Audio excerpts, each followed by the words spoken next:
Hello CMA students. So I hope आप सभी लोग बहुत अच्छे होंगे।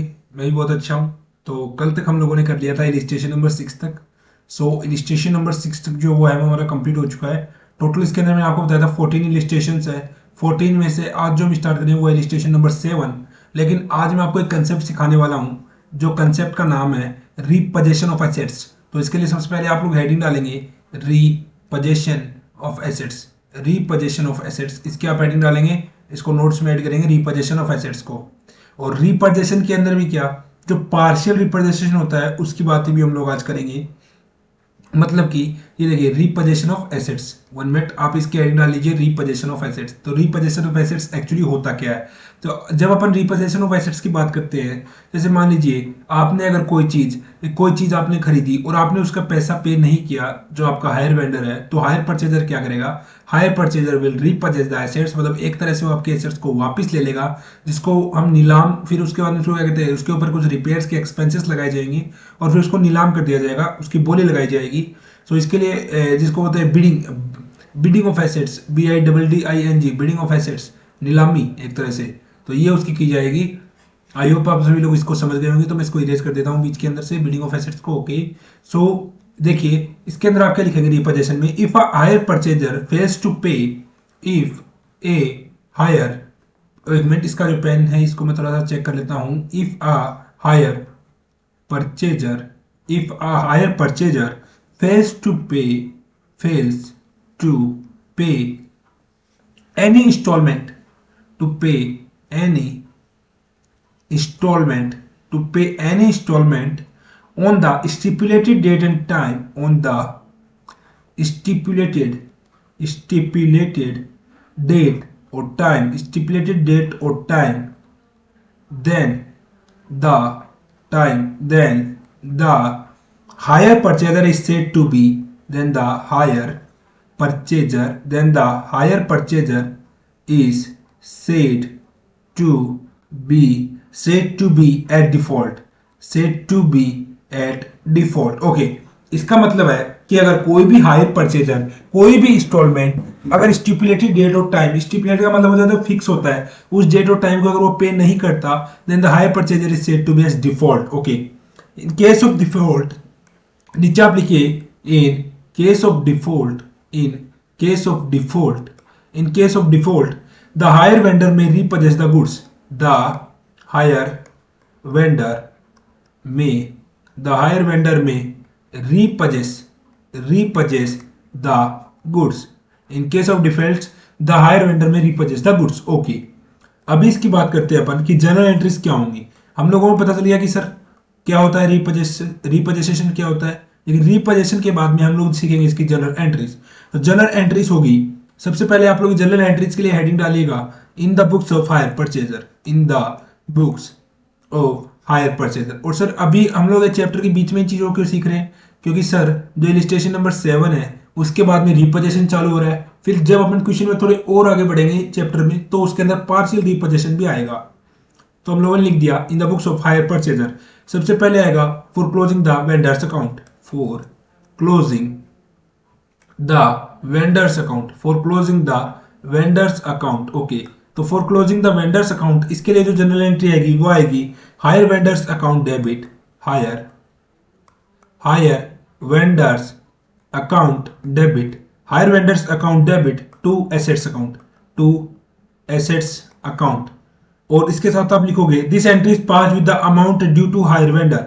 इसके नीचे आप नोट डाल लीजिएगा और नोट में लिखिएगा this entry is passed, this entry is passed with the amount due to higher vendor, with the amount due to higher vendor, due to higher vendor, this entry is passed with the amount due to higher vendor। okay। अभी देखिए आपने vendor account close कर दिया, अभी आप क्या करोगे, अभी आप एसेट्स को भी क्लोज करोगे। तो सेकेंड एंट्री जो होगी वो होगी for closing, for closing the assets, for closing the assets. इसके अंदर भी आपको एक कैटेगरी मिलेगी इफ आउटस्टैंडिंग लोन अमाउंट बड़ा है, if outstanding loan amount is greater than the assets amount. अगर ये वाली कंडीशन है तो आप लोग क्या करोगे, तो आप लोग जो एंट्री पास करोगे वो एंट्री होगी इस समय जो एंट्री होगी वो होगी assets account debit, assets account debit to profit and loss account, to profit and loss account, to profit and loss account. और अगर सेकंड कंडीशन आपके सामने आ जाती है वो कौन सी है, if outstanding loan amount, if outstanding loan amount is smaller than the value of assets. So इस समय हम लोग क्या करेंगे, इस समय हम लोग करेंगे profit and loss account debit, उल्टी एंट्री कर देंगे इसकी, इसकी उल्टी एंट्री होगी profit and loss account debit to assets account, profit and loss accounts, profit and loss accounts debit account debit to assets account. Okay, अभी बात आती है कॉन्ट्रा एंट्री। ये जो दोनों की दोनं जो अपनी सारी की सारी एंट्री की हैं कि अपन कॉन्ट्रा एंट्री क्या कर सकते हैं दोनों की एंट्री की। सो आप लोग नीचे हेडिंग डालिएगा कॉन्ट्रा एंट्री, कॉन्ट्रा एंट्री मतलब अगले वो क्या हम दोनों एंट्री पास करेंगे, नहीं हम दोनों एंट्री पास नहीं करेंगे। अकॉर्डिंग टू द वो कौन सी कंडीशन है उसको देख के फिर हम क्या करेंगे, कॉन्ट्रा एंट्री पास कर देंगे। कॉन्ट्रा एंट्री हम लोग पास करेंगे hire vendor account debit, hire vendor account debit, hire vendor account debit, profit and loss account debit, profit and loss account debit. और ये क्या है, ये है loss. Profit and loss account को डेबिट कर रहे हैं मतलब ये है loss to assets account, to assets account. और नीचे हम लोग क्या कर देंगे to profit and loss account, to profit and loss account. और ये क्या है, ये है प्रॉफिट। अभी देखिए स्टूडेंट्स, आप लोग क्या देखना है, आप लोगों को देखना है कि जो प्रॉफिट एंड लॉस अकाउंट ये है और ये है, ये दोनों कभी भी साथ में नहीं आएंगे। ये दोनों कभी भी साथ में क्यों नहीं आएंगे, ये दोनों कभी भी साथ में इसलिए नहीं आएंगे क्योंकि हो सकता है कि आपको एसेट्स को रीपरचेस करने में या तो हो सकता है कि आपको प्रॉफिट हो या तो हो सकता है कि आपको लॉस हो। लेकिन आप लोग मेरे को बताइए क्या कभी ऐसी कंडीशन हो सकती है कि उसमें आपको प्रॉफिट भी हो जाए लॉस भी हो जाए, दोनों चीज एक साथ नहीं होंगी। ओके, सो अभी देखिए, अभी फिर हम क्या करेंगे, अभी ये जो बुक्स ऑफ हायर परचेजर थी ये कंप्लीट है। अभी हम लोग किसकी बुक की एंट्री देखेंगे, हम लोग देखेंगे इन the books of higher vendor, in the books of higher vendor. क्योंकि देखिए हायर परचेजर भी अगर एंट्री करेगा तो हायर वेंडर भी अपनी बुक्स ऑफ अकाउंट्स के अंदर एंट्री करेगा। तो इसकी अकाउंटिंग कैसे होगी, इसकी अकाउंटिंग होगी सबसे पहले क्या होगा, गुड्स का रीपोजेशन होगा, गुड्स का रीपोजेशन, रीपोजेशन, गुड्स के रीपोजेशन पे जो एंट्री होगी वो होगी, वो वाली एंट्री होगी goods repossessed account debit, goods repossessed, goods repossessed account debit, goods repossessed account debit to cash oblique bank account, to cash oblique bank account, to cash और बैंक अकाउंट। और ये जो आएगा ये आएगा रीवैल्यूड अमाउंट ऑफ गुड्स। ये वाली जो एंट्री आप लोग पास करोगे, ये वाली आप लोग करोगे रीवैल्यूड, जो आप रीवैल्यूएशन करोगे revalued amount of goods, revalued amount of goods के साथ आप ये एंट्री पास कर दोगे। सेकेंड एंट्री जो होगी वो होगी reconditioning of goods, reconditioning of goods. Okay, reconditioning, reconditioning of goods, reconditioning of goods. Okay, so reconditioning of goods के टाइम पे आप लोग क्या एंट्री करोगे, आप लोग एंट्री करोगे goods repossessed account debit, goods repossessed, goods repossessed account debit to cash और oblique bank account, to cash oblique bank account. Okay, third number जो अपनी एंट्री आएगी वो थर्ड नंबर एंट्री अपनी आएगी resale of goods repossessed, resale, resale of goods repossessed. अभी देखिए आपने कोई गुड्स था, आपके जो कस्टमर है उन्होंने इंस्टॉलमेंट पे नहीं किया तो आप क्या करोगे, गुड्स का रिपोजेशन कर दोगे। फिर उसके ऊपर आप क्या करोगे, गुड्स को पहले आप अपने पास लेके आओगे, उसके ऊपर रिकंडीशनिंग मतलब जो भी उसके ऊपर एक्सपेंस होंगे वो एक्सपेंस इनकर करोगे। और उसके बाद आप क्या करोगे, उसके बाद आप उनको रीसेल कर दोगे। तो रीसेल के समय आप लोग क्या एंट्री करोगे, आप लोग एंट्री करोगे cash oblique bank oblique debtor account debit, cash oblique bank oblique debtor, debtor account debit. मतलब कि अगर कैश में पेमेंट आए कैश में, चेक से पेमेंट आए बैंक में, डेटर मिला तो डेटर, अगर वो आपको उससे पैसे नहीं दिए तो डेटर। उसके बाद आप लोग एंट्री करोगे profit and loss account debit, profit and loss account debit to goods repossessed account, to goods repossessed, to goods repossessed account और to profit and loss account, to profit and loss account. तो ये सारी जो general entries थी ये मैंने आपको बता दी। ये जनरल एंट्रीज आप लोग करनी है at the time of repossession, at the time of repossession. और at the time of repossession जब आप इन एंट्रीज को पास करोगे, तो मैंने आपको दोनों केस के लिए बता दी, हायर परचेजर के केस में आप लोग क्या करोगे और हायर वेंडर के केस में आप लोग क्या करोगे। अभी बात आती है इलिस्ट्रेशन नंबर 7 की। तो चलिए इलिस्ट्रेशन नंबर 7 हम लोग अभी चालू कर लेते हैं। तो इलिस्ट्रेशन नंबर 7 को चालू करने से पहले मैं अपने इसको बोर्ड को बिल्कुल एडजस्ट कर लेता हूँ। ओके, और अभी हम लोग चालू करते हैं इलिस्ट्रेशन नंबर 7। तो हम लोग इलिस्ट्रेशन नंबर 7 को लोड कर लेते हैं, और ये इलिस्ट्रेशन नंबर 7 आ चुका है अपनी कंप्यूटर स्क्रीन के ऊपर। ये रहा इलिस्ट्रेशन नंबर 7। ओके, सो ये है इलिस्ट्रेशन नंबर 7। इलिस्ट्रेशन नंबर 7 आपको बोलता है कि on 1/1/2011 A purchased 5 machines from B. Payment was to be made 20% down and the balance in 4 annual installment of 2,80,000, 2,60,000, 2,40,000 and 2,20,000. The vendor charged interest at the rate 10% per annum. A rights of depreciation at the rate 20% of the original cost. On A failure to pay the installment due on 13/12/2012, B repossessed all the machines on 1/1/2013 and valued them on the basis of 40% per annum depreciation on WDB basis, return down value basis. मतलब कि ये जो है ये fix depreciation charge कर रहा था, और ये जो है ये वो रिटर्न डाउन वैल्यू पे डेप्रिसिएशन चार्ज कर रहा है। B after incurring ₹6,000 on repairs sold the machines for ₹2,66,000 on 30 June 2013। Prepare the relevant accounts in the books of A and B. Okay, ये अपना क्वेश्चन था। तो इसके लिए सबसे पहले हम लोग क्या करेंगे, इसके लिए सबसे पहले हम लोग बनाएंगे table for computing calculation of interest. तो सबसे पहले हम लोग क्या बनाएंगे, कैलकुलेशन ऑफ इंटरेस्ट। ये अपना वर्किंग नोट में हम लोग दिखाएंगे calculation of interest. Calculation of interest के लिए देखिए इसके अंदर क्या है, इसके अंदर आपको उल्टी टेबल बनानी पड़ेगी। तो उल्टी टेबल के लिए हम लोग क्या करेंगे, सबसे पहले अपना रूलर जो अपनी स्केल है उसका हम लोग यूज करेंगे। तो स्केल को सबसे पहले मैं सीधा कर लेता हूँ 1 मिनट, ये पेज है थोड़ा हो गया है 1 मिनट। सबसे पहले हम लोग क्या करेंगे, सबसे पहले हम लोग अपनी स्केल को सीधा कर लेंगे। ओके, अभी अपनी स्केल वो बिल्कुल अप टू द मार्क है। तो सबसे पहले हम लोग किसका कॉलम बनाते हैं, सबसे पहले हम लोग बनाते हैं इंस्टॉलमेंट नंबर। तो इंस्टॉलमेंट नंबर का कॉलम अभी हम लोगों ने बना चुके हैं, इंस्टॉलमेंट नंबर। इसके बाद में आता है amount outstanding at the rate and. इस तरह से आपके 6 कॉलम्स जो है वो आते हैं। तो अभी मैं जल्दी जल्दी 6 कॉलम्स बना देता हूँ। 3 कॉलम्स बन चुके हैं, 4, okay, and then 5 and then last 6। Okay, so देखिए सबसे पहले मैं क्या करता हूँ, जल्दी जल्दी इसकी नेम्स लिख देता हूँ इसके ऊपर। इसके ऊपर सबसे पहले आता है इंस्टॉलमेंट नंबर। इंस्टॉलमेंट नंबर उल्टी बनेगी ये amount outstanding at the rate and. इससे क्या होगा, आपको अब हायर परचेज से आपको कैश प्राइस वाली ये कंडीशन है। इसके बाद में आप लोग क्या लिखते हो, इसके बाद में आप लिखते हो इंस्टॉलमेंट। इंस्टॉलमेंट जो आप पे करोगे वो आप लिखोगे। इसके बाद में आप लोग लिखोगे ग्रोस, ग्रोस। इसके बाद में आप लिखोगे इंटरेस्ट, इंटरेस्ट। और फिर लास्ट में amount outstanding at the rate beginning, amount outstanding at the rate beginning. Okay, सबसे पहले आएगी लास्ट इंस्टॉलमेंट, इंस्टॉलमेंट नंबर 4। तो उस समय क्या था, उस समय देखिए मैं यहां से लिखना स्टार्ट करता हूं। इंस्टॉलमेंट नंबर 4 लास्ट इंस्टॉलमेंट से हम लोग क्या करेंगे, चालू करेंगे। सो इलिस्ट्रेशन नंबर 4 के टाइम पे एंड पे क्या कुछ अमाउंट बचा होगा, nothing will be there. Installment जो आपने पे की थी वो आपने पे की थी 2,20,000, 2,20,000।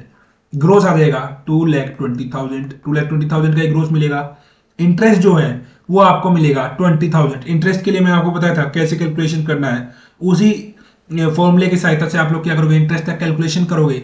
और इंटरेस्ट का कैलकुलेशन जब आप करोगे तो देखिए इस क्वेश्चन में पता रखा है कि जो रेट ऑफ इंटरेस्ट है, the vendor charge 10% per annum rate of interest. 10% पर ऑफ इंटरेस्ट है, per annum rate of interest जब आप लगाओगे उस फॉर्मूले को आप यूज करोगे तो है 20,000। अगर आप लोगों को उस फॉर्मूले का नहीं पता है तो आप मेरी बैक वाली वीडियोस में जाइए और उस फॉर्मूले को देख लीजिए। जो amount outstanding at the rate beginning बचेगा वो बचेगा 2 लाख रुपीज। इसके बाद में बात आएगी इंस्टॉलमेंट नंबर 3 की। उस समय क्या बचेगा, उस समय 2 लाख रुपीज आपके पास आउटस्टैंडिंग बचेंगे। इंस्टॉलमेंट जो आप पे कर रहे हो वो आप पे कर रहे हो 2,40,000। जब आप इसका टोटल करोगे तो इसका आएगा 4,40,000। 2,40,000, 4,40,000। इंटरेस्ट जब आप कैलकुलेट करोगे तो आएगा 40,000 और एंड में बचेगा 4 lakh rupees, 4 lakh rupees. Okay, अभी बात आएगी सेकंड इंस्टॉलमेंट की। तब अमाउंट बचा हुआ है 4 लाख रुपीज और जो इंस्टॉलमेंट है वो है 2,60,000, 2,60,000। अमाउंट बच जाएगी 6,60,000। 6,60,000 पे जो इंटरेस्ट बचेगा वो बचेगा 60,000 और जो एंड में बचेगी वो अमाउंट आपकी बचेगी 6 lakh rupees. Illustration installment number first में आप लोग क्या करेंगे, 6 लाख रुपीज को आप amount outstanding at the rate and में रखेंगे, जो कि है ही। आप लोग तो क्या रखेंगे, वो है ही बिल्कुल। और जो इसके अंदर इंस्टॉलमेंट आएगी वो आएगी 2,80,000, 2,80,000। टोटल हो जाएगा 8,80,000। 8,80,000 पे 80,000 है इंटरेस्ट, लास्ट में जो अमाउंट बचेगी वो बचेगी 8 lakh rupees. 8 lakh rupees, okay. So देखिए आप लोग कैसे देखोगे कैश डाउन कितना है, आप लोग यहाँ पे लिखोगे कैश डाउन, कैश डाउन। अभी आप लोगों को पता चल जाएगा डाउन पेमेंट कितना किया गया है। तो कैश डाउन यहाँ पे टोटल कितना है, 8 लाख रुपीज है एंड के अंदर। इंस्टॉलमेंट कितना जाएगा, इंस्टॉलमेंट जाएगा 2 लाख रुपीज का, 2 लाख रुपीज। ये आप लोग कैसे पता चला, ये आप लोगों को पता चला कैश डाउन कितना है, ये आप लोगों को पता चलेगा 1 मिनट। ये जो अमाउंट है ये आपकी कैसे आएगी, ये आपकी आएगी, मैं एक बार स्क्रीन को थोड़ा सा ऊपर कर देता हूँ, ये आप लोगों की आएगी 8 lakh divided by 80 multiplied by 20, ऐसे आपकी 2 लाख रुपीज आ जाएगी। यहाँ पे जो अमाउंट आएगी वो आपकी आएगी 8 लाख और 2 लाख 10 लाख रुपीज, और यहाँ पे जीरो आ जाएगा और यहाँ पे लास्ट में बचेगा 10 लाख रुपीज। मतलब कि आप लोगों की जो इसकी कैश प्राइस थी, कैश प्राइस जो थी ना गुड्स की, वो थी आप लोगों की 10 लाख रुपीज, जो मशीन से नहीं कैश प्राइस थी 10 लाख रुपीज, ओके। अभी आप लोगों ने कैश प्राइस निकाल ली है, तो अभी आप क्या करोगे, अभी आप इसकी हायर परचेजर की बुक्स ऑफ अकाउंट्स में इसकी एंट्री पास करोगे, और फिर हायर वेंडर की उसके बुक्स में आप लोग क्या करोगे, इसकी एंट्रीज पास करोगे। अभी देखिए आप लोगों को क्या करना है, और फिर इसका गुड्स रिपोजिस्ट अकाउंट आपको इसका बनाना है। तो इसके लिए आप लोग क्या करोगे, जो प्रॉफिट हुआ है लॉस वो भी आप लोगों को कैलकुलेट करना पड़ेगा थोड़ा। तो चलिए अभी हम लोग क्या करते हैं, अभी हम लोग इसके बनाते हैं जर्नल एंट्रीज। तो जर्नल एंट्रीज बनेंगी in the books of a hire purchaser. तो यहाँ पे ऊपर ऊपर आप लोग हेडिंग डालेंगे in the books of a, in the books of a, और इसके ब्रैकेट में लिख देंगे आप हायर परचेजर, और नीचे आप लोग लिखेंगे machinery account, machinery account, machinery account. Machinery account ये आप लोग कैसे बनाएंगे, तो चलिए हम लोग स्टार्ट करते हैं अपना मशीनरी अकाउंट। तो यहाँ पे आप लोग क्या लिखेंगे, यहाँ पे अपना हो जाएगा डेट का कॉलम, ये वाला अपना हो जाएगा पर्टिकुलर्स का कॉलम, ओके। सो ये हो गया पर्टिकुलर्स का कॉलम, ये हो गया अमाउंट का कॉलम अपना, ओके। अगेन डेट का column, credit side also, debit and credit side दोनों एक समान होती हैं, तो date particulars and then again amount, okay. So ये अपना जो है बन चुका है। इधर आप लोग लिखोगे डेबिट, इधर आप लोग लिखोगे क्रेडिट, इधर आएगी डेट, इधर आएगा पर्टिकुलर्स, डेट पर्टिकुलर्स, इधर आएगा amount, again date, again particulars, date particulars and then again amount, again amount, okay. तो डेट पर्टिकुलर्स अमाउंट आप लोगों ने लिख लिया। अभी देखिए अभी हम लोग क्या करेंगे, इस मशीनरी अकाउंट को बनाना चालू करेंगे। तो मशीनरी अकाउंट बनाने के लिए सबसे पहले मैं आपका कलर थोड़ा सा पहले कलर चेंज कर देता हूँ, और अभी अपन चलते हैं बनाते हुए। तो देखिए सबसे पहले 1/1/2011 की बात आएगी, 1/1/2011, तब आप लिखोगे टू बीस अकाउंट, टू बीस अकाउंट। आपने मशीन परचेज कर ली 10 लाख रुपीज की, 10 लाख रुपीज, ओके। अभी देखिए आप उसके ऊपर डेप्रिसिएशन चार्ज करोगे 31/12/2011 को, उससे में आप लिखोगे बाय डेप्रिसिएशन अकाउंट। आपका जो डेप्रिसिएशन है वो हर साल फिक्स रहेगा। आप रिटर्न डाउन वैल्यू यूज कर रहे हो, जैसा क्वेश्चन ने बताया 20% आप यूज कर रहे हो ओरिजिनल कॉस्ट के ऊपर, रिटर्न डाउन नहीं, आप ओरिजिनल कॉस्ट यूज कर रहे हो। तो इसका 20% बनेगा, वो बनेगा 2 लाख रुपीज, और आपका हर साल 2 लाख रुपीज ही रहेगा। सो अभी आप क्या करोगे, सेम डेट को आप लोग निकाल लोगे by balance carried down. Total जो आपका आएगा ये आएगा 10 लाख रुपीज, और यहाँ पे भी टोटल आ जाएगा 10 लाख रुपीज। तो 10 लाख में से 2 लाख जब आप माइनस करोगे तो ये आ जाएगा 8 लाख रुपीज, ओके।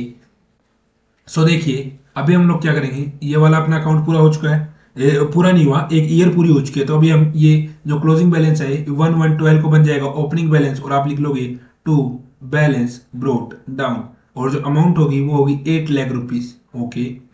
अगेन 31/12/2012 को आप लोग लिखोगे बाय डेप्रिसिएशन अकाउंट। डेप्रिसिएशन में आप फिक्स है आपका, मैंने पहले ही आपको बता दिया 2 लाख रुपीज फिक्स है।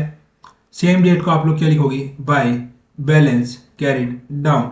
ये जो बच जाएगा ये बच जाएगा 6 लाख रुपीज, और टोटल जो है वो मैच हो जाएगा 8 lakh rupees and then again 8 lakh rupees, okay. Second year में है वो भी जो आपकी बिल्कुल कंप्लीट हो चुकी। थर्ड ईयर में क्या करेगा, थर्ड ईयर में जो गुड्स है वो पूरी को आपके हाथों से वो चली जाएंगे, क्योंकि आप थर्ड ईयर की इंस्टॉलमेंट है वो आप पे नहीं कर रहे हो, सेकंड ईयर में आप लोग पे नहीं कर रहे हो। लेकिन देखिए थर्ड ईयर में जो गुड्स हैं आपके पास जाएंगे, सेकंड ईयर पे लास्ट में जो इंस्टॉलमेंट आनी थी वो आपने पे नहीं की है, सेकंड ईयर के लास्ट में उसको पता चला कि आप इंस्टॉलमेंट पे नहीं करने वाले हो, तो वो देखिए आपको कितनी तारीख को वो आपसे इंस्टॉलमेंट मांगेगा, 31/12/2012 को आपको इंस्टॉलमेंट मांगेगा। आप लोग उस दिन इंस्टॉलमेंट नहीं दोगे तो वो 1/1/2013 को गुड्स है वो रीपरचेस कर लेगा। तो इसके लिए एंट्री आएगी, चेंज कर देता हूं मैं कलर, पेन कलर। तो यहाँ पे आएगा 1/1/2013, यहाँ पे आप लिखोगे to balance brought down 6 lakh rupees. और 11/2013 को आप क्या लिखोगे, बाय, इधर टू बीस अकाउंट लिखा था खरीदी थी तो हम यहाँ पे लिख देंगे बाय 20 अकाउंट, और जो अमाउंट होगी वो होगी 6 लाख रुपीज। मतलब 6 लाख रुपीज के गुड्स जो थे वो उसके जा चुके हैं आपके हाथों से, तो ये 6 लाख टोटल आ गया। और ये भी कितना बन गया, ये बन गया 6 लाख रुपीज। तो 6 लाख अकाउंट कंप्लीट। अभी आप लोग क्या करोगे, अभी आप लोग बनाओगे इसका 20 अकाउंट। अभी आप लोग क्या बनाओगे, 20 account. Okay, so just start with 20 account, 1 minute, 20 account. यहाँ पे आप लोग क्या लिखोगे, यहाँ पे आप लोग लिखोगे 20 अकाउंट, 20 अकाउंट। ये बी अकाउंट में एकदम अच्छे से लिख देता हूँ, 1 मिनट। ओके, सो यहाँ पे आप लोगों को लिखना है 20 अकाउंट, 20 अकाउंट। ओके, सो आप लोग क्या करोगे, वही आप फॉर्मेट यूज करोगे, डेबिट और क्रेडिट जो फॉर्मेट अपन लोग यूज करते हैं। तो उसके लिए देखिए अपन क्या करते हैं, अपन अपना फॉर्मेट बना लेते हैं। तो फॉर्मेट जो अपना होता है वो आप लोग पता है, ये date, particular and then amount, वही पुराना वाला फॉर्मेट अपन लोग बना लेते हैं। तो आप लोग भी अपनी कॉपी में तब तक अपने फॉर्मेट को रेडी कीजिए, तब तक मैं भी अपना फॉर्मेट जो है वो रेडी कर रहा हूँ। Okay, date, particulars and then amount, date, particulars and then amount again. Okay, date, particulars and then amount. Yes, तो जो अपना फॉर्मेट है वो बिल्कुल रेडी है। सो अभी अपन क्या करते हैं, फॉर्मेट के अंदर नेम लिख लेते हैं। सो नेम्स, चलिए अपन लिखते हैं date, particulars and then amount, date, particulars, date, particulars, amount, and then again date, particulars and then amount, date, particulars, amount, and then again date, particulars, amount. Okay, so अपन जो format है ये अपना बिल्कुल रेडी है। अभी अपन क्या करेंगे, अभी अपन इसके अंदर जल्दी जल्दी एंट्रीज करेंगे। तो जल्दी जल्दी एंट्रीज के लिए आप लोग क्या करेंगे, सबसे पहले आप लोग अपनी गुड्स को परचेज कर रहे हैं, तो 1/1/2011 को आप लोग क्या एंट्री करेंगे, bye machinery account, bye machinery account, bye machinery account. और बाय मशीनरी अकाउंट में आप लोग डालोगे 10 lakh rupees, 10 lakh rupees. Okay, अभी देखिए आप लोग 31/12/2011 को इंटरेस्ट होगा, 31/12/2011 को इंटरेस्ट होगा, तो आप लोग क्या लिखोगे, bye interest account, bye interest account. और इंटरेस्ट अकाउंट में आपका जो अमाउंट जाएगा वो जाएगा 80,000 रुपीज। फिर देखिए 1/12/2011, 1/12/2011 को आप लोग क्या करोगे, बैंक से आप लोगों को जो पैसा है वो रिसीव होगा टू बैंक अकाउंट। 1/12/2011 को नहीं, ये आपको डाउन पेमेंट है तो उसी टाइम पे रिसीव हो जाएगा। तो आप लोग क्या करोगे, आप लोग इसकी एंट्री करोगे, 1 मिनट, मैं इसको इरेज कर देता हूँ। 1/1/2011, 1/1/2011 to bank account, to bank account, ये होगा आपका डाउन पेमेंट। डाउन पेमेंट जो आपका है 2 लाख रुपीज, 2 लाख रुपीज आपको डाउन पेमेंट रिसीव हो गया। अभी आपको इंस्टॉलमेंट रिसीव होगा 31/12/2011 को टू बैंक अकाउंट। इसके सामने मैं लिख देता हूँ INS, इंस्टॉलमेंट। ओके, ये जो इंस्टॉलमेंट होगी ये होगी 2,80,000 की, 2,80,000। और फिर जो बैलेंस बचेगा वो आपका बचेगा 31/12/2011 को to balance carried down, to balance carried down.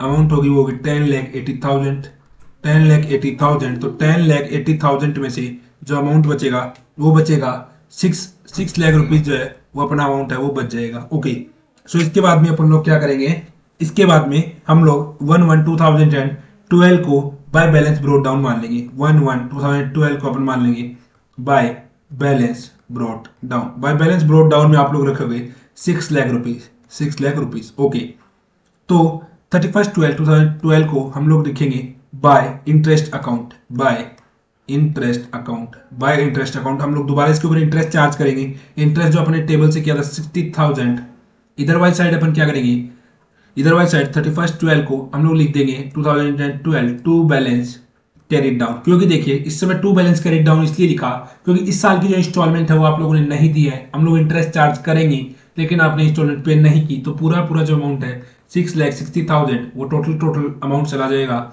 Balance carried down में। तो 6,60,000 यहाँ पे हुआ, यहाँ पे भी कितना हो गया 6,60,000। आपके हिसाब से आपको 6,60,000 मांगता था आपकी बी, तो आप लोग लिखोगे 1/1/2013, यहाँ पे आप लिखोगे by balance brought down, by balance brought down. Okay, by balance brought down में आप लोग लिखोगे 6,60,000, 6,60,000। लेकिन आपके पास से जो गुड्स गई वो आपके पास से गुड्स गई सिर्फ 1/1/2013 को ही आपको गुड्स जो है वो रीपर्चेस होंगी, तो आप लिखोगे to machinery account, to machinery account. और मशीनरी अकाउंट में आप लोग डालोगे 6 लाख रुपीज, 6 लाख रुपीज। तो 60,000 का जो आपको प्रॉफिट हो चुका है, देखिए ऐसे लोग बहुत कम है आजकल बाजार में। To profit and loss account में आप लोग डाल दोगे 60,000। कि आप आपके कोई 6,60,000 मांगता है और आपसे 6 लाख रुपीज की मशीन ले जाता है और बोलता है कि आपका जो अकाउंट है वो हम क्लियर कर रहे हैं, अभी आप भी हमारे कुछ नहीं मांगते, हम भी आपके कुछ नहीं मांगते, तो इससे बढ़िया बात कोई हो नहीं सकती आपके लिए। तो देखिए हमने 20 अकाउंट बना लिया, मशीनरी अकाउंट हम लोगों ने बना लिया अपनी बुक्स ऑफ अकाउंट से। अभी हम लोग क्या करेंगे, अभी हम लोग बनाएंगे in the books of B hire vendor account. B जो है वो भी अपनी बुक्स में हायर वेंडर का अकाउंट बनाएगा। तो अभी हम लोग लिखेंगे in the books of B hire vendor account. 1 minute, हम लोग लिखेंगे in the books of B, in the books of B. B कौन है सर, पी है hire vendor. So in the books of B लिखेंगे हम हायर वेंडर, और फिर इसके अंदर हम क्या करेंगे, इसके अंदर हम लोग ए का अकाउंट बनाएंगे, एस अकाउंट। हम यहाँ पे बनाएंगे एस अकाउंट, एस अकाउंट। और ए के अकाउंट का हम लोग क्या है फॉर्मेट जल्दी से ड्रॉ कर लेंगे, और उसके बाद में हम जल्दी जल्दी इसके अंदर इसकी भी पोस्टिंग वगैरह करेंगे, और फिर इस अकाउंट को भी बनाएंगे। तो इधर आ जाएगा date particulars, date particulars amount, date particulars and then amount, and then again credit side also date particulars and then amount। Okay, तो ये अपना फॉर्मेट है, बिल्कुल रेडी है बनके। सो अभी हम इसके ऊपर क्या करेंगे, इसके नेम्स लिख लेंगे जल्दी जल्दी, date particulars and then amount, date particulars and then amount. ये जो डेबिट साइड है, ये जो क्रेडिट साइड, देखिए मैं हर बार है ना जो अपना फॉर्मेट होता है उसके साथ कोई भी असावधानी नहीं बरतता हूँ, मैं पूरा का पूरा फॉर्मेट बनाता हूँ। इससे क्या है, अपनी जो ये स्पीड है ये भी अच्छी बनेगी आपकी कॉपी में, और जो आपकी ये आप लोगों का एक आदत पड़ जाएगी आपको, फिर जब भी आप एग्जाम में लिखोगे, कहीं भी टेस्ट में लिखोगे, तो आप बिना फॉर्मेट आप लोग कुछ बनाओगे नहीं, जैसे मैं नहीं बनाता। हमारे भी सर हमको बहुत कहा करते थे कि आप लोग फॉर्मेट से ही यूज, फॉर्मेट को ही यूज करिए, फॉर्मेट से ही चलिए, क्योंकि ये किसी ने बनाया है तो कुछ सोच समझ के बनाया होगा। और बिल्कुल ही इज राइट कि बिल्कुल हमको फॉर्मेट यूज करना चाहिए। सो हम लोग क्या करेंगे, ज्यादा बातें नहीं करेंगे, और हम लोग 1/1/2011 को लिखेंगे टू सेल्स अकाउंट। 1/1/2011 यहाँ पे हम लिखेंगे टू सेल्स अकाउंट। सेल्स में हम लोग डाल देंगे 10 लाख रुपीज। आपके लिए सेल है, हाँ, क्योंकि आप हायर वेंडर हो, तो आप लिखोगे 10 लाख रुपीज। 1/1/2011 को आपके पास आएगा इंस्टॉलमेंट। सो आप लोग लिखोगे बाय कैश या फिर बैंक अकाउंट, कैश या फिर बैंक अकाउंट। ये है डाउन पेमेंट, डाउन पेमेंट। सो ये आएगी 2 लाख रुपीज, 2 लाख रुपीज। 31/12/2011 को आपको मिलेंगे दोबारा बाय कैश और बाय बैंक अकाउंट लिख दीजिए आप, बाय बैंक अकाउंट। जो अमाउंट होगी वो होगी 2,80,000, 2,80,000। और जो अमाउंट आपकी बचेगी, अभी देखिए आप यहाँ पे क्या करोगे, आप यहाँ पे 31/12 को आप इंटरेस्ट भी तो चार्ज करोगे। तो आप लिखोगे to interest account. Interest account में जो आपकी अमाउंट जाएगी वो आपकी जाएगी 80,000। सो जो टोटल हो जाएगा वो जाएगा 10,80,000, 10,80,000। और इधर भी जो टोटल होगा वो होगा 10,80,000। 10,80,000 से जो टोटल है वो आपका मैच कर जाएगा। ये मैच नहीं करेगा अभी, सॉरी, ये मैच इसलिए नहीं करेगा अभी 31/12/2011 को आप लोग लिखोगे by balance carried down 6 lakh rupees. अब ये टोटल जो है मैच करेगा by balance carried down 6 lakh rupees. अभी आप लोग क्या करोगे, 1/1/2012 को ये क्या बन जाएगा आपके लिए, टू बैलेंस ब्रोट डाउन। 1/1/2012 को आप बैलेंस ब्रोट डाउन करोगे 6 लाख रुपीज, 6 लाख रुपीज, और आप इंटरेस्ट चार्ज कर दोगे इस पूरी ईयर के लिए 31/12/2012 के लिए टू इंटरेस्ट अकाउंट। और जो इंटरेस्ट अकाउंट में जो आप डालोगे अमाउंट वो होगा 60,000। आप लोग टेबल से देख सकते हो, इस साल आपने इंस्टॉलमेंट नहीं दी, तो हम लोग क्या करेंगे, पूरे के पूरे को 6,60,000 को टोटल इक्वल करने के लिए, इस अकाउंट को बैलेंस करने के लिए हम लोग क्या करेंगे, 31/12/2012 को हम लोग लिखेंगे by balance carried down. Complete amount जो है वो 6,60,000, उसके कंप्लीट अमाउंट जो होगी उसको हम बैलेंस कैरिड डाउन में रख देंगे। ओके, अभी बात आएगी 1/1/2013 की, उस समय हो जाएगा टू बैलेंस ब्रोट डाउन 6,60,000, 6,60,000। और इसी समय क्या होगा, 1/1/2013 को आपको हो जाएगा by goods by repossessed account, by repossessed goods account. Goods repossessed goods एक ही बात है, by repossessed goods account, by repossessed goods account. और जो गुड्स आपने रीपजेस्ट की वो आप लोगों ने की 3,60,000 की। अभी देखेंगे कि कैसे हुआ कि 3,60,000, एक बार आप लिख लीजिए 3,60,000। इधर आप लिखेंगे 1/1/2013 को ही by profit and loss account, by profit and loss account. जो आपको लॉस हो चुका है वो है 3 लाख रुपीज का। अभी आप लोग जब इसका टोटल करोगे तो ये आएगा 6,60,000, और ये अकाउंट जो है कंप्लीट हो चुका है। अभी इसके अंदर बताया भी है कि हमको क्या बनाना है, रीपजेस्ट गुड्स अकाउंट बनाना है। तो उसके अंदर ही हम लोग सीखेंगे रीपजेस्ट गुड्स अकाउंट हम लोग कैसे बना रहे हैं, क्या क्या उसके लिए हमको करना है। तो देखिए सबसे पहले मैं आपको इसकी समझा देता हूँ। Calculation of value of goods repossessed, आप लोग हेडिंग डालिए calculation of value of goods repossessed. Calculation of value of goods repossessed. इससे आप क्या करोगे, कैलकुलेशन करोगे कि कितने रुपीस की जो गुड्स हैं वो आपने रीपजेस्ट किए हैं। तो यहाँ पे आप लिखोगे पर्टिकुलर्स और यहाँ पे आप लिखोगे अमाउंट, पर्टिकुलर्स और यहाँ पे आप लिखोगे रुपीस के अंदर अमाउंट, अमाउंट। ओके, तो चलिए सबसे पहले हम लोग क्या करेंगे, सबसे पहले हम लोग करेंगे कि जो अपना है यहाँ पे लिखेंगे cost of assets, cost of assets. ये कॉस्ट ऑफ एसेट्स के बिना तो कोई एडजस्टमेंट होगा ही नहीं। और जो अमाउंट आएगी आएगी 10 lakh rupees, 10 lakh rupees. Okay, cost of assets आ गई 10 लाख रुपीस। इसके बाद में आप लोग क्या करोगे, depreciation, depreciation for 2011, for 2011 eight the rate 40% आप डेप्रिसिएशन चार्ज कर रहे हो, वो आएगा 4 लाख रुपीस। आप लोग डेप्रिसिएशन, हायर वेंडर कितना डेप्रिसिएशन चार्ज कर रहा है 4 लाख रुपीस, और रिटर्न डाउन वैल्यू पे, मतलब अब जो डेप्रिसिएशन लगेगा वो 6 लाख पे लगेगा, 10 लाख पे नहीं लगेगा। फिर 2012 में भी आपने पूरा मशीन यूज किया, तो depreciation for 2012 eight the rate 40% on WDV आप लिख लीजिए, WDV on WDV return down value. ये जो डेप्रिसिएशन आएगा ये आएगा 2,40,000, 2,40,000। अमाउंट जो बचेगी ये बचेगी 3,60,000। मतलब कि अभी आपको समझ में आ गया होगा कि ये गुड्स है, हमने 3,60,000 की क्यों लिखी। सो अभी इसके अंदर बनवाया भी है गुड्स रीपजेस्ड अकाउंट। सो इसके लिए चलिए हम जल्दी से हेडिंग डालते हैं गुड्स रीपजेस्ड अकाउंट, और उसका अकाउंट हम लोग तैयार करते हैं। वो छोटा सा अकाउंट है, बिल्कुल 2 मिनट में बन जाएगा। गुड्स रीपजेस्ड, गुड्स रीपजेस्ड अकाउंट, इधर लिखेंगे हम क्रेडिट, इधर लिखेंगे हम डेबिट, और अपना अकाउंट है उसका फॉर्मेट हम लोग जल्दी से रेडी कर लेते हैं। ओके, इधर आता है date, date, particulars, and then again amount, and then again date, and then again particulars, and then again amount. Okay, date particulars amount, date particulars amount. Okay, so अभी हम लोग क्या करेंगे, अभी हम लोग इधर हेडिंग डालेंगे डेट, इधर लिखेंगे particulars, date particulars amount, and then again date particulars, and then amount. तो डेट पर्टिकुलर्स अमाउंट के साथ हमारा डेबिट क्रेडिट बिल्कुल तैयार हो चुका है फॉर्मेट। तो अभी हम लोग क्या करेंगे, अभी हम लोग लिखेंगे टू एस अकाउंट, 1/1/2013 को लिखेंगे हम लोग, 1/1/2013 को to S account, to S account में पेन थोड़ा सा चेंज कर लेता हूँ, टू एस अकाउंट, और ये आएगा 3,60,000, 3,60,000।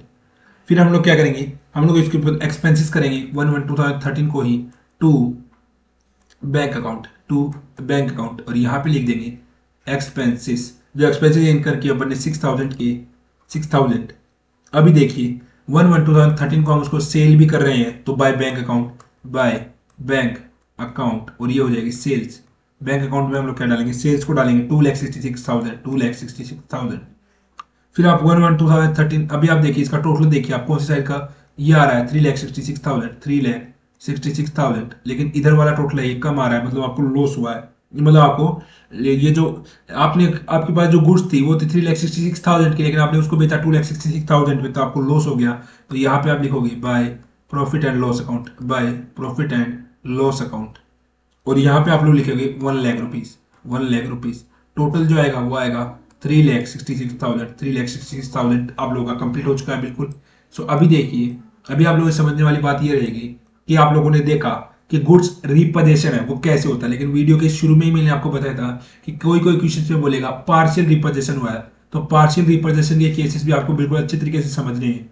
इसके बाद में जो क्वेश्चन है वो अपना पार्शियल रिपोजिशन का ही है, तो चलिए अपन उसको भी इसी वीडियो के अंदर करने की कोशिश करते हैं। तो चलिए हम लोग ऊपर ही ऊपर हेडिंग डालेंगे पार्शियल रिपोजिशन। आप लोग ऊपर ही ऊपर हेडिंग डालिए partial reposition, partial reposition, partial reposition, partial reposition की आप लोग हेडिंग डालिए, और यहाँ पे आप लोग फर्स्ट नंबर लिखिए calculate the value of goods repossessed, calculate the value of goods repossessed, repossessed. Okay, so partial repossession क्या होता है, जैसे कि पार्शियल रिपोजिशन का ही कंसेप्ट मैं एक बार आपको समझाता हूँ। सो पार्शियल रिपोजिशन का मतलब होता है, पार्शियल रिपोजिशन आप लोग हेडिंग डाल लीजिएगा पार्शियल रिपोजिशन। पार्शियल रिपोजिशन का मतलब होता है आपको मैंने दी 5 मशीन्स, 5 मशीन्स मैंने दी at the rate 10,000 each. 5 machines मैंने आपको दे दी 10,000 रुपए की, मतलब 50,000 रुपये आपके ऊपर क्या हो गया, लोन हो गया, ड्यू हो गया, आपने कोई डाउन पेमेंट नहीं किया। अभी आप लोगों ने फर्स्ट इंस्टॉलमेंट टाइम पे दी, सेकंड इंस्टॉलमेंट टाइम पे दी, थर्ड इंस्टॉलमेंट आप लोगों ने बिल्कुल भी नहीं दी। तो मैं क्या करूंगा, मैं आपको बोलूंगा कि 2 मशीन्स तो मैं रिपजेस्ट कर रहा हूँ, 2 मशीन्स तो मैं रिपजेस्ट कर रहा हूँ, और बाकी की मशीन्स हैं वो आपके पास छोड़ रहा हूँ। फिर मैं आपको बोल सकता हूँ कि मैं इनको इतने रुपए में रिपजेस्ट कर रहा हूँ, मैं फुल सेटलमेंट के ऊपर आपको रिपजेस्ट कर रहा हूँ, इतने लोन अमाउंट में आपको इसको रिपजेस्ट कर रहा हूँ। वो रिपजेशन की पार्शियल, इसको बोलते हैं पार्शियल रिपजेशन, आधा रिपजेशन। और जो फिर वो कैटेगरीज होती हैं, वो होती हैं कि आपके क्या टर्म्स एंड कंडीशंस है जब आपने रिपोजिशन किया है, वो उस चीज के ऊपर डिपेंड करती हैं। तो इसका ही मतलब होता है पार्शियल रिपोजिशन, मतलब कि एक जो छोटा अमाउंट जो होता है गुड्स का वो आप रिपोजेस कर लो, और जो एक और अमाउंट है, भले ही हो सकता है कि आपने जो रिपोजेस किया है वो आपने ज्यादा किया हो, अगले जो आपके पास हायर परचेजर के पास जो आपने छोड़ा है वो आपने कम छोड़ा हो, भले ही हो सकता है कि आपने ज्यादा रिपोजिशन किया हो और हायर परचेजर के पास आपने कम छोड़ा हो, या फिर वाइस वर्सा कोई सी भी कंडीशन हो सकती है। तो देखिए सबसे पहले मैं आपको क्या करता हूँ, आप समझा देता हूँ, calculate the value of goods repossessed, फिर हम इसके ऊपर लिखेंगे। तो calculate the value of goods repossessed, तो इसके अंदर आप लोग लिखो, इसके अंदर आएगा cost minus depreciation as per hire purchaser, cost minus depreciation, depreciation as per hire purchaser, as per hire purchaser. आप लोग क्या करोगे, आप लोग कॉस्ट करोगे, कॉस्ट क्या है उसके ऊपर डेप्रिसिएशन क्या है एज पर हायर परचेजर। अभी आप क्या लिखोगे, अभी आप फॉर्मूला लिखोगे, agreed value of goods repossessed. Agreed value of goods repossessed का जो फॉर्मूला होता है वो होता है, आप लोग लिखिए, वो होता है फॉर्मेट, वो आप लिखोगे cost minus depreciation as per hire vendor, cost minus depreciation, cost minus depreciation as per hire vendor, as per hire vendor. ये होता है agreed value of goods repossessed. Okay, third number जो आप डालोगे वो आप डालोगे लॉस ऑन डिफॉल्ट। आपको लॉस भी हो सकता है, लॉस ही होगा बिल्कुल, क्योंकि देखिए कोई भी अगर आपसे लोन रिकवरी एजेंट है, हायर वेंडर है, वो अगर आपको लोन दे रहा है तो वो कुछ देख के ही दे रहा है, और अगर वो आपको आपका लोन जो है वो आप रीपे नहीं कर रहे हो और यहां तक कंडीशन आ जाती है कि आपको गुड्स को उसको रीपजेस करना पड़ रहा है, तो आपको बिल्कुल लॉस ही होगा इस चीज में। तो इसके अंदर होता है book value minus agreed value. तो इसका जो फॉर्मूला होता है वो होता है book value minus by agreed value, book value minus by agreed value. So मैंने आज आपको बताया कि पार्शियल रिपोजिशन क्या होता है। तो चलिए अभी हम लोग लिखते हैं, हेडिंग डालते हैं partial reposition, partial reposition, partial reposition की हम लोग हेडिंग डालते हैं, और पार्शियल रिपोजिशन में हम लोग लिखते हैं, आप लोग यहाँ पे लिखिए पार्शियल रिपोजिशन के अंदर, when the hire purchaser is not able to pay the agreed value या फिर amount of installment on time to the hire vendor, देखिए हायर वेंडर में बिल्कुल अच्छे से लिख देता हूं ताकि हम लोग समझने में आसानी हो जाए। टू द हायर वेंडर मतलब है कि when the hire purchaser is not able to pay the agreed value और amount of installment on time to the hire vendor, then the hire vendor repossess the goods. It may be of two types. It may be of two types. It may be of two types. ये दो types का हो सकता है। एक होता है full reposition, complete आप बोल सकते हैं इसको, फुल की जगह कंप्लीट रिपोजिशन। सेकेंड नंबर जो होता है वो हो सकता है पार्शियल रिपोजिशन।